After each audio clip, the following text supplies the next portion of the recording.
সহজ সরল চিটিং বাজদের মনটা গরম, কেউ বলে না ভাই ন্যায্য কথা বলার মতো একটা মানুষ চাই। আমরা ন্যায্য কথা বলার মতো একটা মানুষ চাই।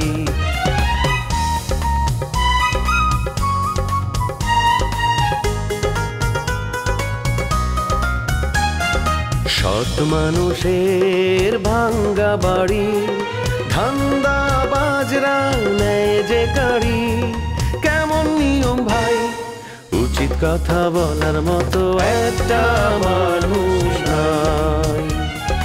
উচিত কথা বলার মতো একটা মানুষ নাই।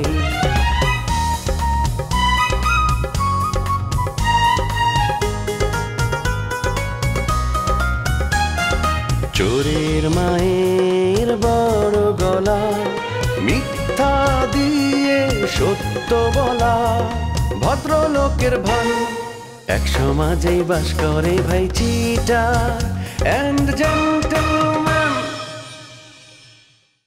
ভাইজান যে তগো মতো শয়তান গো জাগা দেয়, এইটাই তো আমার মাথায় ঢুকে না। আরে বাবুল ভাই, দেরি করা ফেললাম আপনাকে, চা বানাইতে একটু লেট হয়ে গেছে বুঝছেন। না না না, কোনো সমস্যা নাই। এই যে এলাকার বিখ্যাত জঙ্কেল আমার রহমান কাকা, হেরাতে দেখা হইলো, ঝগড়া করে সময়টা ভালোই কাটতেছিল। আমাদের কথা তো কেউ কানেই নেন। শামসু ভাই আগের মতন গ্রামে থাকে না, আর বুলেট ভাইয়েরও তেজ কমে গেছে। শুধুমাত্র আমাকে ওমর চাচা একটু প্রতিবাদ করে। তার কথায় লেবু আঙ্কেল ভয় পাওয়া তো দূরে থাক, নড়াচড়াও করে। আমরা রাজাকে আগে দেখে আছি, তারপরে গ্রামের লোকজনের সঙ্গে একটু একটু করে কথা বলা শুরু করি, গোপনে গোপনে মিটিং করে আস্তে আস্তে প্রতিশোধ নেব। আমি জানি চাচা আসার পর সবকিছুই কেমন জানি ওলট পালট হয়ে যাচ্ছে, জটিল হয়ে যাচ্ছে। আমাকে নিয়ে যখন সমস্যা, তখন আমি আগে ভাগেই চলে যেতে চাই। বাবুল ভাই, তুমি আমার বাসায় এসে এরকম চুপচাপ বসে আছো, আমাকে একটু খবর পাঠাবো না তুমি? খবর তো পাঠাচ্ছি। আমি কিন্তু বসে আছিলাম, তোমার চাচা যে রহমান কাকা আসলো, তার হাতে এক দফা ঝগড়া হয়ে গেল, এই উপরে গেল। আমি তো ভাবলাম আমার নামে নালিশ করা মানে তুমি জেনে দেবে নিয়ে আমি আইছি। তারপর নুপুরে খুঁজে জানাচ্ছি, আর কেউ করে জানানো করছি। নুপুর আমাকে গিয়ে বললো তুমি আসছো, তারপর আমি তোমার সাথে দেখা করতে আসলাম। যাক, মেলা এখন অপেক্ষা করার পর তোমার হাতে দেখাটা দইল, আমার খুব ভালো থাকে। আমারও খুব ভালো লাগছে, অনেকদিন পর তোমার সাথে দেখা হলো। শামসু ভাই কেমন আছে? শামসু ভাই ভালো আছে। আচ্ছা, ভালো কথা, তুমি তো একটু দিনও আমার বাসায় গেলা না। যে কটা দিন শুটিং মুটিং হইলো, ওই কদিন তাও দেখা সাক্ষাৎ হইলো, শুটিংও শেষ, যোগাযোগও শেষ। আবার দেখা হবে। আরেকটা নাটক শুরু করছি তো আমি। গেলা কি কহতি নাটকের শুটিং এর কথা শুনলি না, আমার মনের মধ্যে আনন্দের বন্যা বয়ে যায়। আচ্ছা, আমার আল্লাহ পাঠ থাকবেন তো? কি বলো, অবশ্যই থাকবে। আর তুমি যেই সুন্দর অ্যাক্টিং করো, আমি তো তোমাদের জন্য ইনভেস্ট করছি, তাই না? আচ্ছা তুমি বসো, আমি তোমার জন্য চা পাঠাচ্ছি। না না, আমার চা নাস্তা লাগবো না। আমার সবচেয়ে বেশি দরকার এই নুপুরের একটু তাড়াতাড়ি আসা। হয়েছে কি, মেলা কোনো লেগে আছে, আসতেছে না। আবার আমি চিন্তা করতেছি, যদি মতিয়ার কাকার হাতে দেখা হয়, এলে তো ফাউল লোক, পায়ে পড়াতে ঝগড়া করে, আবার আমি ছোটকাটা ওর কথা উত্তর না দিতে পারি না, ঝগড়া লাগবে, ও আসলে ভালো হয়। রহমান চাচা তোমার সাথে অনেক বাজে ব্যবহার করেছে, তাই না? এটার জন্য আমি আসলেই খুবই লজ্জিত। তুমি পারলে আমাদেরকে ক্ষমা করে দিও। তুমি কি আমি ক্ষমা পেতে চাও? তুমি তো আর কোনো অপরাধ করো নাই। রহমান কাকা তৈরি হবি, গ্রামে আমার হাতে মেলা ঝগড়া হইবে। বিশেষ করে মনের ধরনে যখন চা খাবার যাইতাম না, এই রহমান কাকা আসা মানে ফেসাদ একটা তৈরি হওয়া। ফেসাদ কি মাঝে মাঝে তো মারামারি পর্যায়ে চলে যেত। হ্যাঁ, হের কথা আমি মাইন্ড করি নাই। আমি নীরবের বাসায় আসছি, এই জন্য তুমি মাইন্ড করছো? তোমার সাথে যদি আমার প্রেমের সম্পর্ক না থাকতো, তাহলে তো তোমার মাইন্ড করার কোনো প্রশ্নই আসতো না। ইয়েস, আমি অর্পার কথার সাথে একমত। ওর কথায় যুক্তি আছে। কোনো যুক্তি নাই। তোর সাথে আড্ডা দিচ্ছি, এর জন্য আমি খুশি। আমার মাথা থেকে একটা ঝামেলা দূর হয়েছে। তুমি আমাকে ঝামেলা মনে করলা? ছি ছি ছি মাহিন, ছি।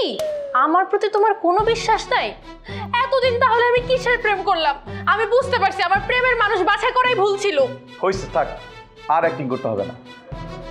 দোস্ত, আমি তো সুন্দর সময়টা নষ্ট করে দিলাম সাময়িক সময়ের জন্য, এর জন্য আমি দুঃখিত। এখন আমি আসি মানে এখন তোর কোথাও যাওয়া হচ্ছে না, আমি তোর সাথে এখন আড্ডা দিব।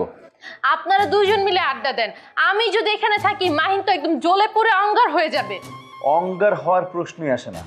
আমি কার সাথে যুক্ত আছি সেটা তুমি ভালো করেই জানো, তারপরে এত কথা কেন বলো?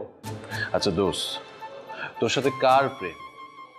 তোর প্রেমিকার আমি কি নাম জানতে পারি ফর গড সেক? অবশ্যই জানতে পারো, তবে এখন বলবো না, অর্পা চলে গেলে তারপরে বলবো। উনি যাকে ভালোবাসে সে তো তারে পাত্তাই দেয় না, তারপরে উনি তার পিছে পিছে ঘুরতেই থাকে। তার তো শরম লজ্জা বলতে কিচ্ছু নাই। দোস্ত, অর্পা যেটা বলছে এটা কি ঠিক? মিথ্যা কথা। আমি যাকে পছন্দ করি তাকে আমি বিয়ে করব, তার সম্পর্কে আজে বাজে কথা বলছে, এটা আমার ভালো লাগছে না। তুমি কি বিয়ে করবা? ওই মেয়ে তো তোমাকে বিয়ে করবে না, তুমি তো শুধু শুধু সময় নষ্ট করতেছো। দেখ, মেয়েদের কাছে ছোট হয়ে বিয়ে করা একদমই ঠিক হবে না। তুই যদি অর্পাকে পছন্দ করস ওকে বিয়ে করে ফেল। প্রশ্নই ওঠে না, আমি জীবনে অর্পাকে বিয়ে করব না। তোর যদি ইচ্ছা তুই করতে পারিস। হোয়াট? আমি কেন অর্পাকে বিয়ে করবো? আমি কি অর্পাকে পছন্দ করি নাকি? আমি যাকে পছন্দ করি তাকেই বিয়ে করবো। অর্পাকে কেন বিয়ে করবো? কি হয়েছে ভাই? আপনি একজনকে পছন্দ করেন, আপনি একজনকে পছন্দ করেন, দুজন দুজনের পছন্দ নিয়ে থাকেন। আমাকে কারো ভালোবাসা লাগবে না, আপনারা থাকেন, আমি যাই।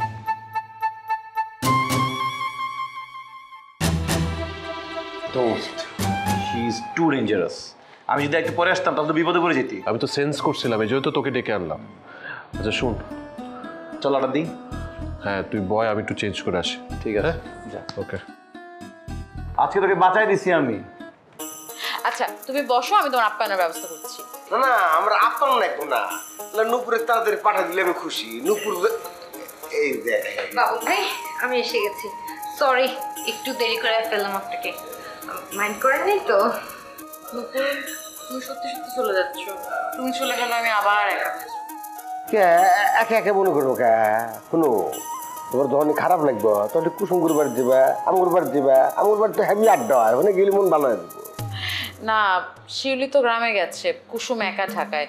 এর মাঝখানে আসলে কুসুমের বাড়িতে গিয়ে ওকে বিরক্ত না করাটাই ভালো। কুসুম তো ঢাকায় আছে, শামসুবের তো ফোনে কথা হয়েছে, আমি জানি। তাহলে তো ভালোই হলো, সে বাসায় যেতে তো অসুবিধা নেই। শিউলিদের বাসায় এক সপ্তাহ থেকে তারপর আমি বাড়িতে চলে যাব। না না, এরকম হুটহাট কোনো সিদ্ধান্ত তুমি নিবে না। আগে দেখো গ্রামের পরিস্থিতি কি। পরিস্থিতি ভালো হলে এক কথা, কিন্তু পরিস্থিতি যদি খারাপ হয় তাহলে আমি তোমাকে গ্রামে যেতে মানা করবো। নূপুর যদি বাড়ি চলে যায় তাহলে আমি আর ঢাকা থাকবো না, এটা আমি চলে যাবো। নূপুরে আমি ছায়ার মতো পাহাড়াতে রাখবো। আর যদি কেউ উল্টা পাল্টা কথা কয় একদম গলার মধ্যে চাপ দেয়, একদম গলার নালি মধ্যে শুয়ে আলাদা। আর যে লেবুকার কাছে না, হ্যাঁ কার আমরা 2 পয়সার দাম দিতেছি না। মিতা শোনো, আমাকে নিয়ে একদম চিন্তা করবে। আমার এখন ভয় ভেঙে গেছে, মরণ তো একদিন আসবে। তাই এবার যদি গ্রামে যাই কাউকে পরোয়া করে চলবো। শোনো, এবার গ্রামে ফিরে এমন একটা ঘটনা ঘটাবো, গ্রামের সব রং বাদুর আঙুর দেখি তরসের মধ্যে থাকবো। অনুপুর আগে কিন্তু আমার বাড়ি যা রাখবো, ওখানে তো দুপুরে লাঞ্চ কমপ্লিট করে রেস্ট নিয়ে তারপর কুসুম করে বাড়ি যাবো, ঠিক আছে?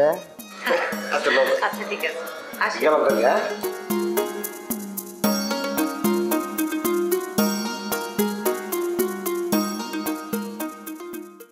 দোস্ত, আমাকে তোর একটা উপকার করতে হবে। আরে কি উপকার সেটা বল না। আমার আয়ত্তে থাকলে তো করতেছি, কিছুই তো বলতেছস না। তোর আয়ত্তে আছে মানে তুই জাস্ট শিউলিকে এমন একটা কথা বলবি, বলবি যে মাহিন খুব ভালো ছেলে। এই দাঁড়া দাঁড়া দাঁড়া, কি বললি তুই? তুই যে একটা খারাপ ছেলে সেটা শিউলি জানলো কি করে? আগে ওইটা বল। আরে অনেক কাহিনী। ওরা 2 বন্ধু আসছিল আমার অফিসে আমার সাথে দেখা করতে। আমাদের বিয়ের কথা অলমোস্ট পাকাপাকি হয়ে গেছে, সেই মুহূর্তে অর্পা আসছে। অর্পা এসে যা তা বলে আমার সবকিছু শেষ করে দিচ্ছে দোস্ত, আমার বিয়েটা ভেঙে ফেলছে। আরে তোর কপাল খারাপ, শুধু তোর কপাল খারাপ না, আমারও কপাল খারাপ। কুসুমের সাথে তো আমার বিয়ের কথাবার্তা সব পাকা হয়ে গেছিল। আরে ওদের বাসার সবাই তো আমাদের বিয়েতে রাজি হয়ে গেছে, কিন্তু আমার আব্বা তো বিয়েতে রাজি হয় নাই। আমার আব্বা আমাকে বড় লোকের মায়ের সাথে বিয়ে দিতে চায়। আরে আমার বাবাও তো সেম, সে চাই না যে আমি গ্রামের একটা মেয়েকে বিয়ে করি, কিন্তু বাবা এটা বুঝতে পারতেছে না যে শিউলির মতো মেয়ে কিন্তু এই যুগে পাওয়া যায় না। আরে বেটা, তুই তো আমার কাহিনী জানোস না। আব্বার কথা রাখার জন্য মায়া দেখতে গেছিলাম, ওখানে গিয়ে তো বিরাট ধরা খেয়েছি। ধরা খেয়েছিস মানে? কিভাবে ধরা খেয়েছিস? আর বলিস না, মিতারে দেখতে গেছিলাম না, ঠিক সে সময় কুসুমে যা হাজির। আরে আমি তোর দিকে তাকানোর পর মানে আমি যেমন ভূত দেখছি, আর ওর অবস্থা কি দেখ। আমি তো কুসুমে বড় বড় কথা বলছি, আমি তাকে কত ভালোবাসি, তাকে আকাশে চাঁদ বানায় রাখবো, তার জন্য আমি দুনিয়াটা নিয়ে আসতে পারি তার পায়ের নিচে। আর এখন আমার অবস্থাটা বুঝ, কি অবস্থা হয়েছে আমার। আল্লাহ, কুসুমের চেহারাটা না দেখার মতো ছিল, বুঝছোস?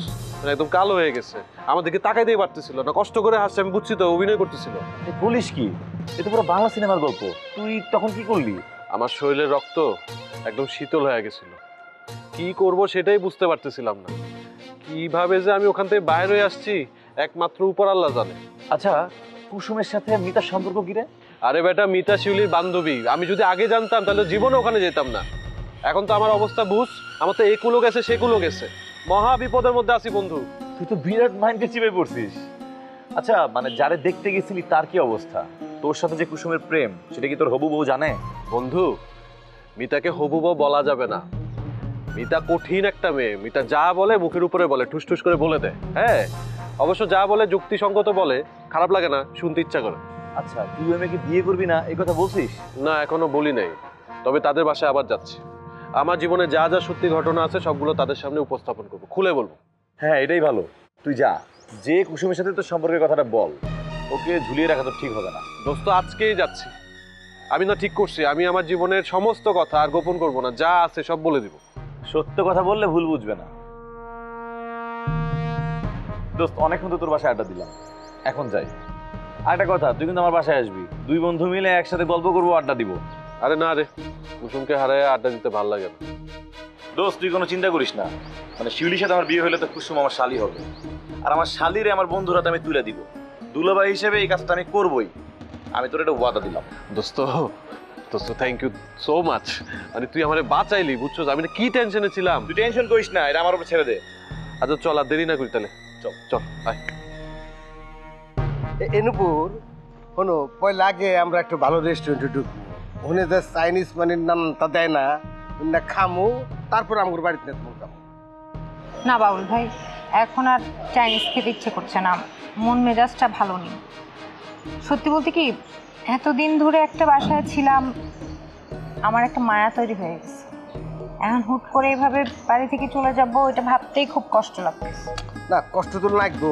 এই মিতা গেদিরও তোমার নাকি মেলা স্যাক্রিফাইস করছে, আর নাকি কষ্ট লাগাটা স্বাভাবিক। কিন্তু ওই বাড়ির তো রহমান কাকা ঢুকবে। এই রহমান কাকা এমন একটা পিছলা লোক, ও যে সংসারের মধ্যে ঢুকবো, ওই সংসারের বাইঙ্গে চুরে লেবেন ডিসবান হারাবে। আচ্ছা, এতদিন পরে হঠাৎ করে কোথা থেকে উদয় হইলো এই লোকটা? ওইসে কি, এই রহমান কাকা এত ফ্যাক্টর সৃষ্টিকারী, খারাপ লোক। এখানে লোভ লালসার কোনো খেলা চলতেছে। আমার মনে হয় কি, মহসিন আঙ্কেলের তো মনে করো যে বিয়ের একটা বাতিক আছে, তার খুব ইচ্ছা। তাকে মনে হয় কোনো গেদির ছবি টবি দেখা করছে যে বয়স অল্প, এই গেদিকে আপনার হাতে বিয়ে দেবো, এই লোভে পড়ে হ্যাঁ আশ্রয় প্রশ্রয় এবার ঠিক আছে। হ্যাঁ, এটাই আসল কথা। কিন্তু আপনি এটা জানলেন কি করে? হনো, আমি আর শামসু ভাই আমরা জমি ব্যবসা কেনা করি না। জমি ব্যবসা কেনা কিন্তু খুব সাধারণ লোক করে হারে না। তাদের মাথার মধ্যে অসাধারণ বুদ্ধি, স্কুস খেলে, মানুষের মন মগজ এগুলো বোঝে, তারা এনা সহজে ধরে হালাতে। আচ্ছা, আমার না মিতার জন্য খুব টেনশন হচ্ছে, অনেক কষ্ট হচ্ছে। আঙ্কেল যদি একটা বিয়ে করে এই বয়সে, তাহলে তো এই মেয়েটা দুঃখে কষ্টে মারাই যাবে। হনো নূপুর, এই বিয়ে যে কোনোভাবে হোক ঠেকানোর ব্যবস্থা করে নাইব। আর ওই যে রহমান কাকা বদর আড্ডি, এই লোকে এই বাড়ি ছাড়া করা লাগবো, দরকার বলে ঢাকা থেকে বিদায় করে দেওয়া লাগবো। সেটা ঠিক আছে, কিন্তু সেটা কে করবে? আমার তো কোনো কিছু মাথায় ঢুকছে না। মাথায় না ধরার কিছু নাই। মিতাক আমরা সাহায্য করবো। আমরা বাবুল, তোমরা জুডি বেন্দা কই যাইতেছ? কোন যেতেছি এটা শুনে আপনি কি করবেন? আপনি তো এই কথা বলা যাবে না। কোয়া যাবে না কেন? তুমি বাসা থেকে একটা মেয়ে রেলওয়ে ভাইগে যাইতেছ, আর আমি এটা কইতে পারুম না? আঙ্কেল, আপনি তো ফালতু কথা বলতেছেন কেন? আমি বাবুল ভাইয়ের সাথে নিজের ইচ্ছায় যাচ্ছি, আমরা একটা কাজে যাচ্ছি। আপনি তো এমন বাজে কথা বলতে পারবেন না। ও, তোমরা বাজে কাম করতে পারবা, আর আমি দেখে এটা কইতে পারুম না? এ কাকা, যান, আপনি বাড়ি চলে যান। আমাদের বিষয়টা নিয়ে আপনার মাথা না ঘামালে চলবো। আর যদি জোর করে মাথা ঘামানোর চেষ্টা করেন, তাহলে কিন্তু আমার হাতে খুব বাজে ভাবে অপমানিত হইবে। আমার কথা কি বোঝা গেছে?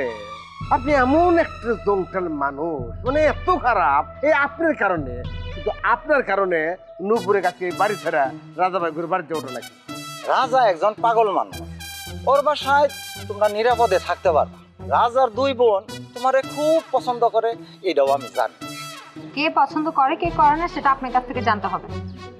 বাবুল ভাই, কার সাথে দাঁড়া দাঁড়া কথা বলছি? চলো তো চলো। হ্যাঁ ঠিক হয়েছ, তাড়াতাড়ি যাও যায়। বলছি কি, এই লোকটা কিন্তু সাংঘাতিক একটা কুশাট লোক। এই লোকের মুখ দেখে এই যাবৎ যত লোক যাত্রা করছে প্রত্যেকটা যাত্রা ভঙ্গ হয়েছে। শেষে না যায় এই কি আমি যে এরকম দলছেন লোকজন তোর সামনে পড়ে।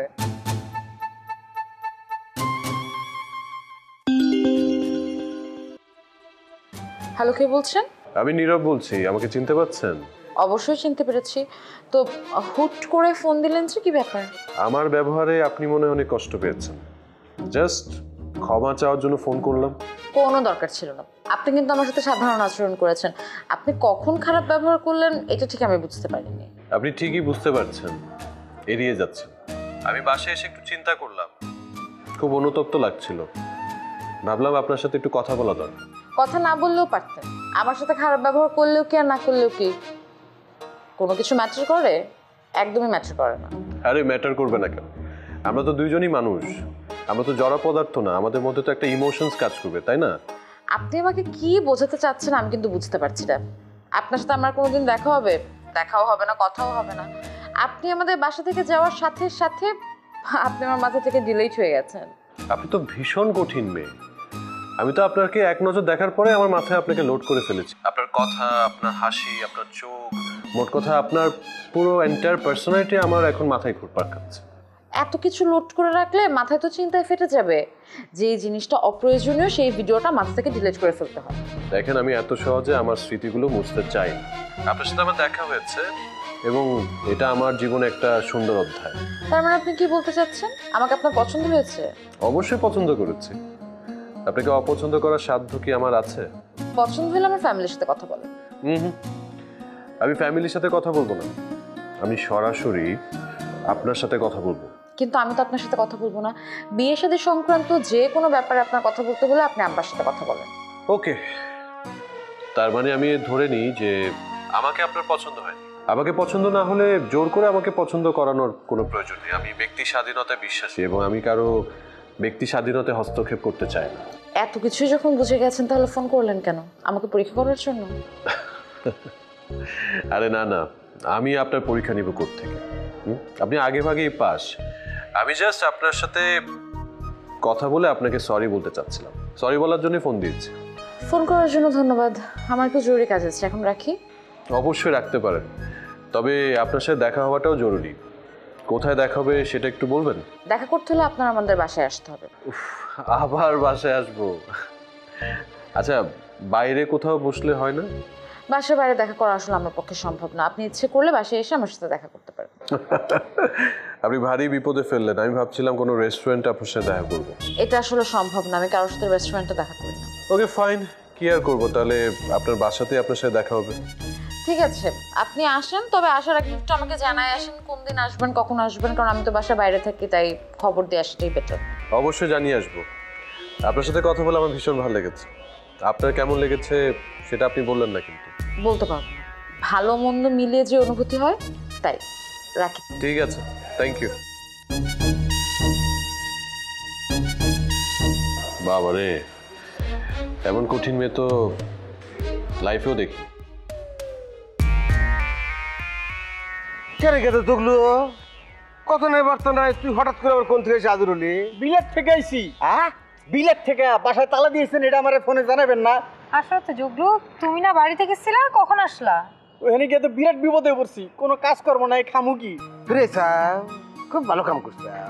তোমার এই দাড়ি আর চুল তোমার ব্রেনের সারমার সব খেয়াল আছে। আমরা ঢাকা শহর থেকে যেতেছি গ্রামে বাড়িতে, আর বাড়ির থেকে ঢাকা শহরে চলে আসলো। ওই লোক হ্যাঁ জগলু, আমিও তো বাড়িতে যাচ্ছি। আমার না আর ঢাকা শহর ভালো লাগছে না। আপনাকে কথা শুনে তো আমার শরীর কাঁপতাছে। জাগো ভরসায় ঢাকা এলাম, আরে এখন ঢাকা ছেড়ে চলে যাবো। এখন কি করবো? তোমার কিচ্ছু করে নাকবো না, তুমিও নাও টিকিট কেটে তিনজনে একসাথে আবার বাড়ির যাই, ওখানে যাইয়া আমরা নতুন করে ব্যবসা বাণিজ্য শুরু করে দেবো।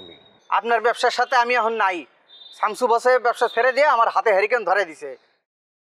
আমার এখন ভিক্ষা করে খাওয়ার জো হয়েছে। এত চিন্তা কিছু নেই জগলু, তুমি যদি ঢাকায় থেকে জব করতে চাও তাহলে আমাকে বলো, আমি একটা ব্যবস্থা করে দিই। তুমি কিসের জব দিবে? ও ঢাকা শহরে চাকরি করে আসবা, ওকে নেহাপড়া শিখছে, স্কুলে বারান্দা যে কদিন গেছে মারামারি করে আবার চলে গেছে। তুমি আমেরিকান সাইড ক্লাস্টার বোমা পেটের মধ্যে সেট করে উড়ে দিবা, সব কিছু উড়ে দেবো, কিন্তু হুন থেকে উড়ে ক খবর কিছু তালবস্য ABCD আলি পাতা কিচ্ছু বাইরে হবো না। ও তো ওই যে পিওন চাপরাশির দারোয়ান ইন্নের চাকরি পাইব, তবে তুমি যদি দেওই পিওনের চাকরিটা দিও, এটা উপর গ্রেডের। আমি একজন ক্রিয়েটিভ লোক, আমি করবো পিয়ানোর চাকরি জীবনেও না। আপা, আপনি একটু কষ্ট করে আমার একটা সিনেমার অ্যাসিস্ট্যান্ট ডাইরেক্টর করে দেন না। সেটা কি করে সম্ভব জগলু? আমার তো জানাশোনা কোনো ডিরেক্টর নেই। আচ্ছা এত অস্থির হইস না, তুই আমার কথা নু বাড়িতে নু, ওখানে যাইয়া আমরা নাটক বানাবো, তুই নাটকের ডিরেকশন দিয়ে দিস। 6 মাসে করবেন না একটা নাটক, ওটাতে আমার পেট চলবো না। আমার একটা সিরিয়াল দরকার, মানে সিরিয়ালে অ্যাসিস্ট্যান্ট দরকার। আচ্ছা ঠিক আছে, আমি তাহলে মিতাকে ফোন করে দিব, তুমি গিয়ে ওর সাথে দেখা করো। মিতা আপার লগে তো আমি কাজ করছি, কিন্তু কি লেগে যে তার চোখে বললাম না, এটা বুঝলামই না।